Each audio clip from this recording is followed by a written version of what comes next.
Hi viewers, তোমরা সবাই কেমন আছো? আশা রাখছি তোমরা সবাই অনেক অনেক ভালো আছো, আর আমিও অনেক ভালো আছি। আজকে তোমাদের সঙ্গে শেয়ার করতে চলেছি একটি লং ভিডিও। আর অনেকদিন তোমাদের সঙ্গে কোনো লং ভিডিও শেয়ার করতে পারছিলাম না, তাই ভাবলাম আজকে তোমাদের সঙ্গে একটা লং ভিডিও শেয়ার করি। ভিডিওটা 2-3 দিন আগের, কিন্তু এডিট করা হয়নি বলে আমি পোস্ট করতে পারছিলাম না। আর তোমরা অনেকেই আমার লাইভ এবং অনেক পোস্টের মাধ্যমে বুঝতেই পেরেছো যে আমি দিদিদের ওখানে গেছিলাম। দিদিদের ওখানে নামযজ্ঞ হচ্ছিল, আর আজকে হচ্ছে ভোগের দিন। প্রত্যেক বছরই যাই, আর এই বছরও গেছিলাম, এই বছরও মিস করিনি। দেখো আমি তিলক করতে ভালোবাসি, দিদি আমাকে কি সুন্দর করে তিলক পরিয়ে দিচ্ছে। দিদিও পরবে পরে, কিন্তু আমাকে আগে পরিয়ে দিচ্ছিল।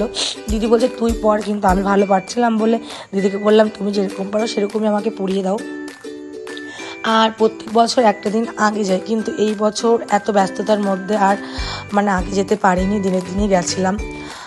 আর দেখো গেছিলাম সকালের দিকে, ওখানে সব ভোগ আরতির গান শুরু হয়ে গেছে, তাই আমরা মোটামুটি তাড়াতাড়ি রেডি হয়ে বেরিয়ে পড়েছি। এটা হচ্ছে আমাদের ফাইনাল লুক। কেমন লাগছে অবশ্যই দেখো। এই যে দিদি, আমি আর সোনা বেরিয়ে পড়েছি। অন্যান্যবার আরও অনেক দিদিরা আসে, কিন্তু এই বছর সবাই অসুবিধার কারণে কেউই আসতে পারেনি। সব দিদিদের আমি মিস করছিলাম। এই দেখো এসে দেখি কীর্তন শুরু হয়ে গেছে, আর আমরা একটু লেটই করে ফেলেছি। এই যে খুব সুন্দর কীর্তন হচ্ছিল, আমরা একটু কীর্তন করছিলাম, একটু গান করছিলাম ঠাকুরের গান। আসলে প্রত্যেক বছর এই দিনটার অপেক্ষায় থাকে, কারণ এই দিনটাতে সবার সঙ্গে দেখা হয়, খুব আনন্দ করি, খুব মজা করি।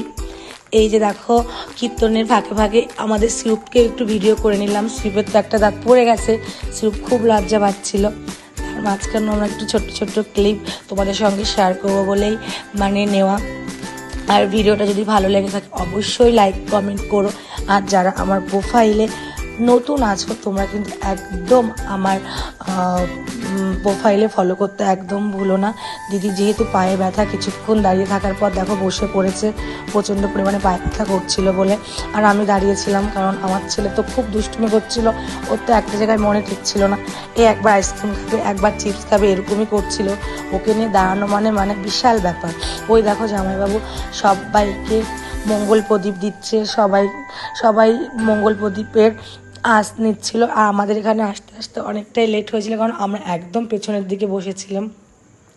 আর আজকের ভিডিওটা তোমাদের কেমন লাগলো অবশ্যই জানিও। আর এটাই ছিল আজকে আমাদের কি করলাম সেটাই তোমাদের সঙ্গে শেয়ার করলাম। আর নেক্সট পার্ট ভিডিও আসছে, আর অবশ্যই সবাই অনেক অনেক ভালোবাসা দিও, এটাই তোমাদের কাছে আশা করি। আর কিছুই না, আর কিছু কিছু ছবিও তোমাদের সঙ্গে শেয়ার করলাম, অবশ্যই তোমরা দেখে নিও। তাহলে এখনকার মতন বাই, সবাই খুব খুব ভালো থেকো।